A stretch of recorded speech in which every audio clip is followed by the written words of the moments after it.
kid. Loves his sister. He's your every typical boy. He has no idea what he's living with. No. I don't want him to know. When Ryan was a baby, his parents, Kyle and Katie Dolliver, noticed bruises when he started crawling. Mainly on the shins and on the forehead. We started noticing them on his arms. And then it was, well, he's a boy.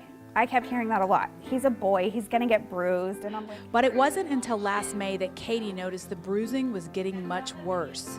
I was giving him a bath that night, and his spine, literally in 5 spots, was black and blue.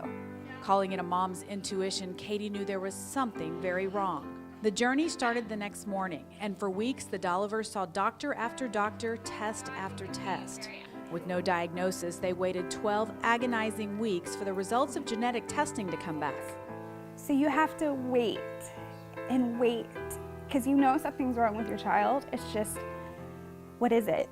Ryan was diagnosed with vascular Ehlers-Danlos, or VEDS for short, a connective tissue disorder that affects the entire body. So he doesn't produce collagen, which is a protein that holds the vessels and the organs together. So where you and I can just like bump and we'll be fine, he bruises very easily. Any injury could be life-threatening. And that's when their lives really changed, and dreams of football games and hunting trips were a thing of the past.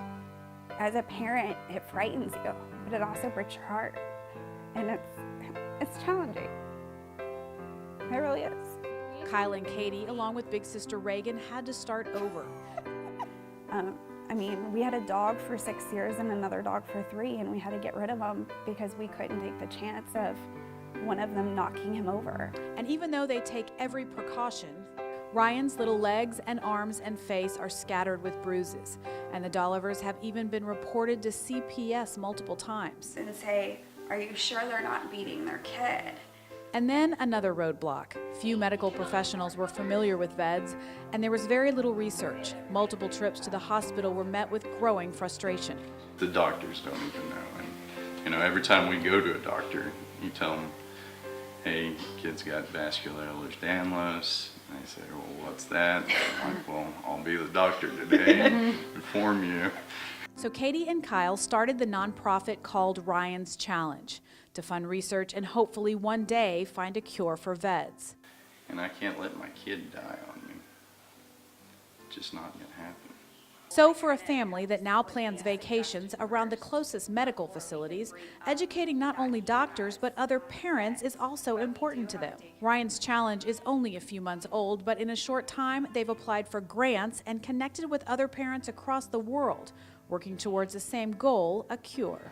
And although many days are still a struggle, the Dollivers treasure every small victory. So being able to cherish those moments and really enjoy those and soak those in, like, it gives it a whole new meaning as seize the day. And that's what they've done on this journey, seizing every day with this happy, resilient little boy who just says ow and keeps on running.